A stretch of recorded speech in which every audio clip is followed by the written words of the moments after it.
નમસ્કાર દોસ્તો, આજે એક સરસ મજાનું કન્ટેન્ટ છે ગરીબી.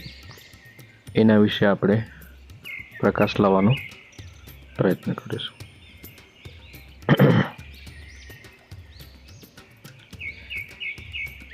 જે કાળી જમીન હોય, કાળી ભોય હોય, એની અંદરથી સુંદરમાં સુંદર ફૂલો ખીલે છે. અને જે ઊંચા ઊંચા જે ડુંગરો હોય એની અંદર જે ખડક હોય એ ખડકમાંથી ગગનચુંબી વૃક્ષો બને છે, જે જાણે આકાશને આંબવા માટે જતા હોય એવું લાગે છે. તો ગરીબી પણ એ રીતના જ હોય કે ગરીબી જાણે તિરસ્કાર આપતી હોય, કડવી હોય એવું લાગે છે.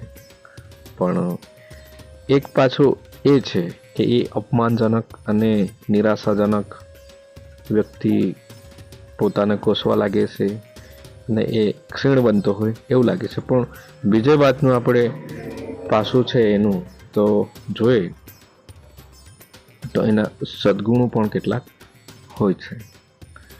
એનાથી વ્યક્તિ ઘડાય છે, એનાથી એની અંદર અનુભવ આવે છે, પરિસ્થિતિ સામે લડવાની એની અંદર એક પ્રકારની હિંમત આવે છે, ધૈર્ય આવે છે, સહનશીલતા આવે છે.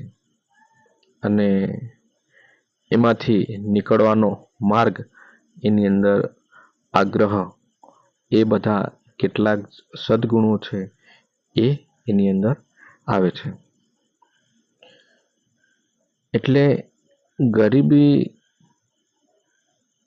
એ આપણને કેટલીક વાર અભિશાપ નથી બનતી, પરંતુ આગળ જવાનો એક મોકળો માર્ગ પણ બને છે કે જે આપણને ફાયદાકારક બને છે, લાભકારક બને છે.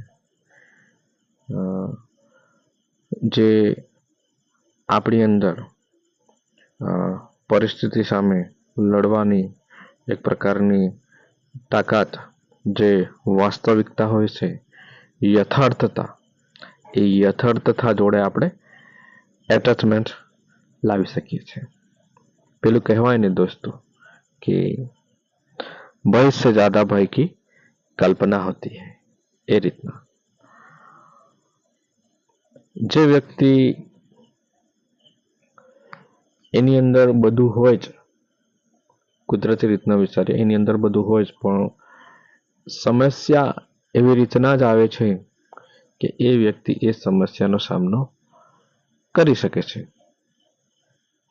એટલે ગરીબીમાંથી આપણે ઇતિહાસમાં પણ કેટલાક એવા ઉદાહરણો આપણને બધાને ખબર જ છે કે જેનાથી શરૂઆતમાં વ્યક્તિ કંઈ જ ના હોય છે, પણ એમ કરતા કરતા માનવે અશક્યતામાં પણ શક્યતાના એવા કેટલાક કાર્યો કર્યા છે કે જે આપણે અભ્યાસની અંદર કે સમાજમાં કે બીજે બધે જગતમાં આપણે જોઈ શકીએ છીએ. બસ આ એક નાનકડો વિડીયો હતો દોસ્તો. કંઈક મને લાગ્યું સારું વસ્તુ, એટલે મેં એમને વિડીયોને આપ સમક્ષ લાવવાનો પ્રયાસ કર્યો છે. વિડીયો નાનો છે પણ ચોક્કસથી આપણને ગમશે. તો વિડીયોને દોસ્તો સબસ્ક્રાઈબ કરજો, શેર કરજો અને લાઈક પણ કરજો. બસ, થેન્ક યુ.